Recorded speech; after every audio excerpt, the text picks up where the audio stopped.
All right, and as promised earlier on, we're going to have this conversation about logistics here. And joining me is a career logistics practitioner. He has been in the game for 40 years now. He's currently the manager for Rolling Cargo Kenya. I'd first like to pick your mind, sir, on that story by SGR, downsizing the cost of freights. What do you make of that? Brian, in fact, this is a welcoming idea, and it is really going to assist because most of our customers have been complaining. Okay, you bring the container from China, it gets to Mombasa. To pull it from Mombasa to the destination, it was costing massive. So that has been increasing on the cost. And this is a good welcome, and I'm sure each businessman should be happy with this, because if you invest less and you make more, that is the essence of business. Wow, so it's a positive it's a positive step, yes. Great. Yes. Mr. Christopher, you have been in this game for 40 years now. Yeah. Could you tell us how you have seen the business of logistics transform from the time you entered till now? Okay, maybe I need to explain something further before I come to the logistics itself. Okay. Yes, I've been in the business for the last 40 years, but I've been working in a different section. My main life in this logistics, I've been in transit sheds. Okay. My work has been in the airport for that last 40 years, and my main work has been to set up the transit sheds in the airport. I've actually, during that period, I've done 3 in Jomo Kenyatta Airport, and I've done 1 in Eldoret. So that has been my line. And then after a few, over the time, I decided now to move into the logistics of clearing. Okay. You remember in transit sheds, they have only 2 main customers. And these are airlines, which bring in the cargo, and then the clearing agents. True. So for a long period, I've been associated with clearing agents as my customer. And then now I've moved now to do exactly what they are doing. I've been there now for the last 1 year. Amazing. Yes. So last year was a tough year for all businesses, and the economy, went through a lot of ravages. How was the logistics business affected by the COVID-19 pandemic in terms of numbers, and what did the business environment look like for logistics? Okay, for logistics, it has been really a nightmare because remember, our work relies on cargo coming in and cargo going out. But because of the COVID last year, the trend changed. First, there was a capacity issue. You remember in Nairobi or elsewhere, people rely on passenger aircrafts. True.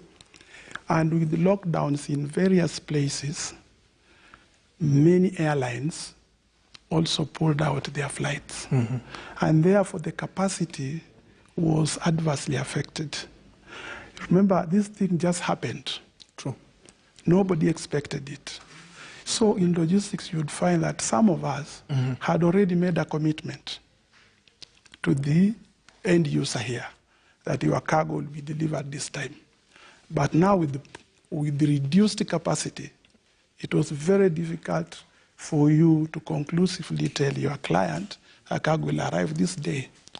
That's number 1. Number 2, because of the reduced flights, the space was limited also, and the demand was high.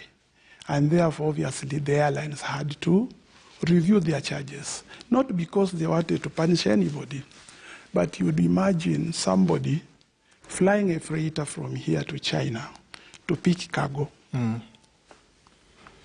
when he goes empty and comes with cargo. Remember, you can imagine the costs. So they were doing this also to bridge on their costs. That said, with the kind of business environment that we're now operating, did that necessitate you guys to increase the prices for freight services? Because we understand various customers were looking at things like how are the packages made? Have they been inspected? Have they been sanitized? And packaged in a way that is compliant to the COVID protocol. So did that increase costs? Yeah, really, that did not increase costs, but the costs are actually affected in terms of the freight, not the processing of the exports. Okay. Yes. So what does the demand look like right now? Is the demand is still high because actually the situation is now improving right from January. Okay. I'd say early December, January. The situation is improving because a number of airlines are reintroducing back their fleets, and that makes it at least easier for us to be able to gauge when our shipments will move. Great. So would you talk to us about the opportunities that are being presented right now by the Africa Continental Free Trade Agreement? Yeah, the opportunities are there because we, for example, us as Rolling Cargo, what we do is that we don't only operate in Kenya. Okay. We have opened offices in various places in China, in Dubai, in Turkey, in Bangladesh. We have offices in the US. Now, most of these African countries, some of them still don't have connectivity. So what we do as Rolling Cargo, we will bring cargo, for example, from China. And then we will make transshipment from here to those African countries. So that is how we are assisting that, yes. All right. Yeah. So as we come to a close in this conversation, what do you what is the future looking like for the logistics and cargo business?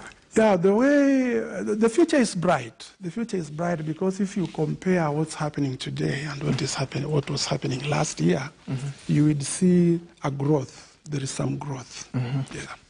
All right. Thank you so much for finding time to speak to us on business today. And that's our conversation on matters logistics. We have been speaking to the manager of Rolling Cargo.